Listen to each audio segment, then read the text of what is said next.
Oke, sebelum menonton video ini, silahkan cuci tangan dulu pakai sabun. Dan kalau nggak ada hal-hal yang penting, silahkan tonton aja di rumah.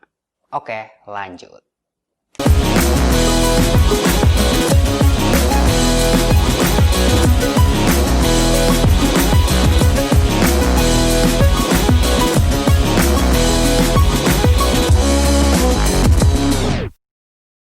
Oke, halo semuanya. Assalamualaikum warahmatullahi wabarakatuh. Masih bersama Uno di sini dari Juru Review dan selamat datang di Juru Review. Udah lama nggak unboxing bareng, jadi agak lupa kalau bikin opening itu kayak gimana. Oke, jadi hari ini kita akan unboxing satu buah handphone. Ya, kalau kalian udah baca judul dari video ini ya, ini adalah Infinix Smart 4. Sebuah HP yang sebenarnya udah lama banget dirilis, dan pas saat perilisannya tuh HP ini tuh cukup heboh juga ya. Cukup heboh karena bandrol yang dikasih sih. Bandrol yang dikasih waktu pas pertama kali rilis tuh 999.000. Yaitu harga itu sih, harga perkenalan lah istilahnya.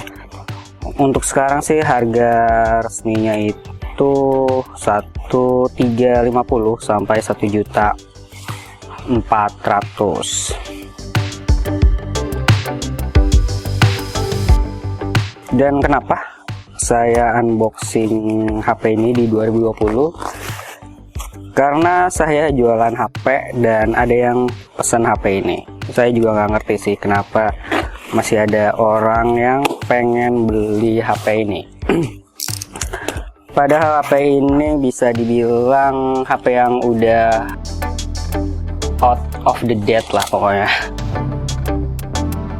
Ya mungkin karena memang budget dia cuma dapet untuk beli HP ini dan nggak bisa nambah lagi.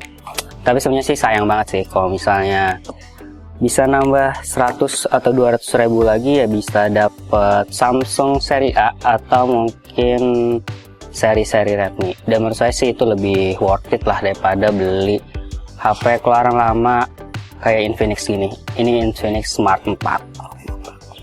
Oke, ini dia kotaknya. Terus di sini dapet Smart Friend GSM, bonus kuota 360 GB. Nih kotaknya Smart 4. Dia punya dual kamera, terus baterainya itu 4000 mAh, layarnya 6,6 inci, dapat Android Pie, udah 4G, dan ada fingerprint dan face unlock juga ada sih, tapi saya rasa sih face unlocknya tuh nggak terlalu akurat ya. Terus dia udah dapat RAM 2GB dan internal 32GB. Ya dulu pas keluar pertama kali ya harga 999.000 itu ya ini worth it banget sih kalau misalnya harganya 999.000. Tapi untuk sekarang harga resminya bahkan yang udah cukup lama keluar, mentok di 1.350 sampai 1.400.000. Kita akan buka.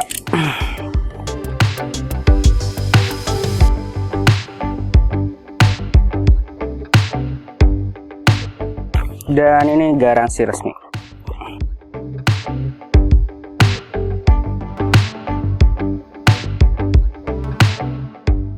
Ini dia HP-nya. Ini warna black. Dan enak nih. Belakangnya tuh doff gitu. Nggak kayak kaca-kaca gitu. Saya malah lebih seneng back cover yang kayak gini sih. Jadi nggak gampang ninggalin sidik jari gitu. Ukuran layarnya 6,6 inci ya, cukup gede. HP-nya, terus dapat apa lagi?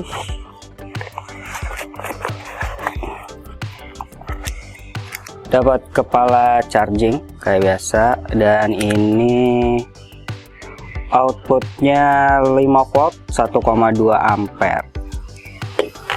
Terus dapat kabel micro USB, belum type C, masih yang biasa.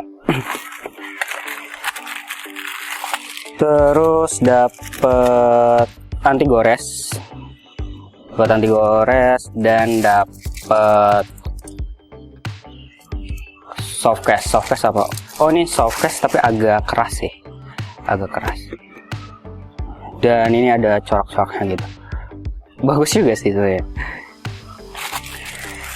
Itu oke. Terus dapet kayak biasalah dokumen registrasi, petunjuk penggunaan, terus daftar service center.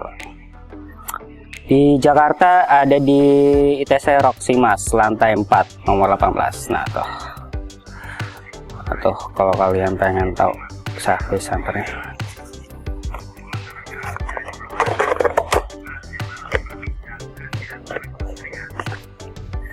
Oke, itu doang yang kita dapat.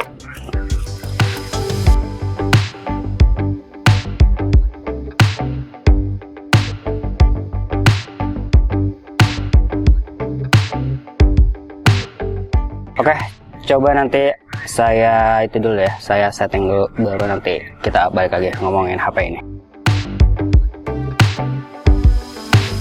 Nah, ini dia HP-nya, Infinix Smart 4, dan tadi saya setting, dan ternyata back covernya itu bisa dibongkar. Jadi nanti masukin SD cardnya di sini, dan ini dual SIM-nya.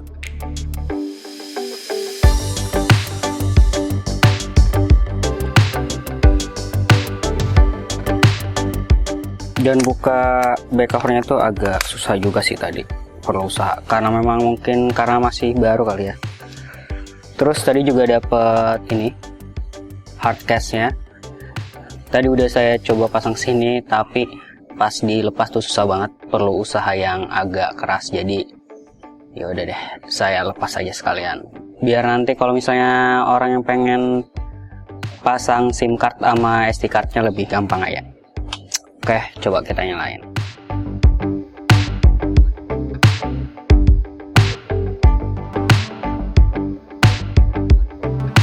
Nah, menariknya itu Infinix 4 itu punya tombol khusus buat Google Assistant. Nah, di sini nih. Nah, ini jarang banget sih di HP harga 1 jutaan, 2 jutaan ke bawah punya fitur kayak gini. Ya, ini unik, agak unik juga. Nah, ini dia pakai Android-nya, base-nya itu Android Pie 9.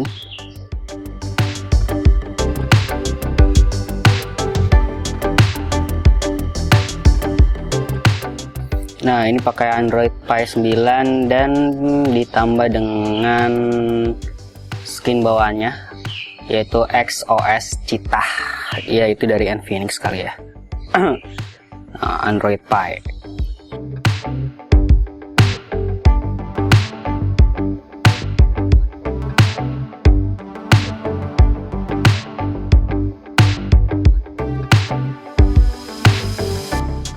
Untuk impresi pertama sih sebenarnya HP-nya sih ya biasa aja lah, smooth ya, lumayan smooth tapi nggak terlalu smooth gimana banget gitu.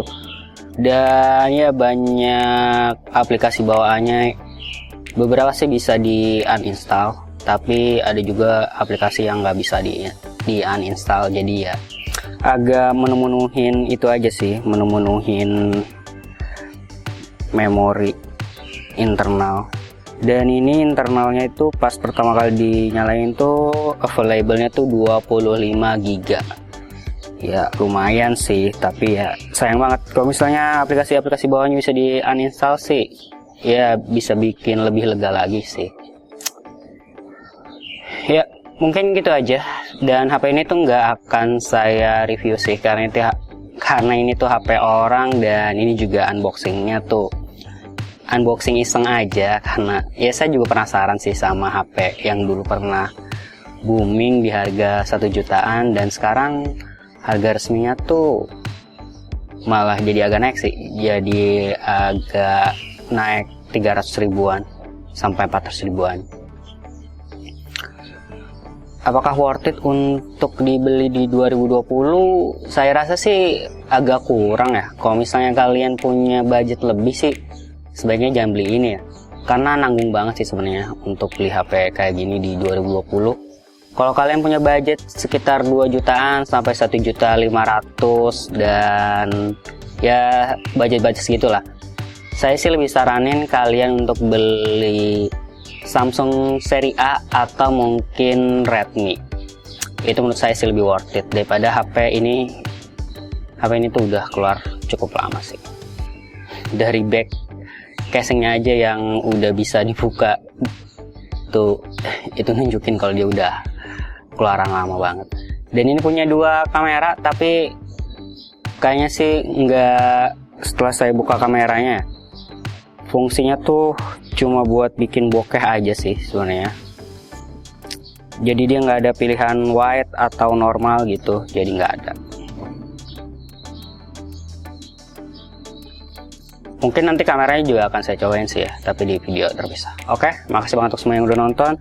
Saya No pamit. Wassalamualaikum warahmatullahi wabarakatuh. Salam Curu Review.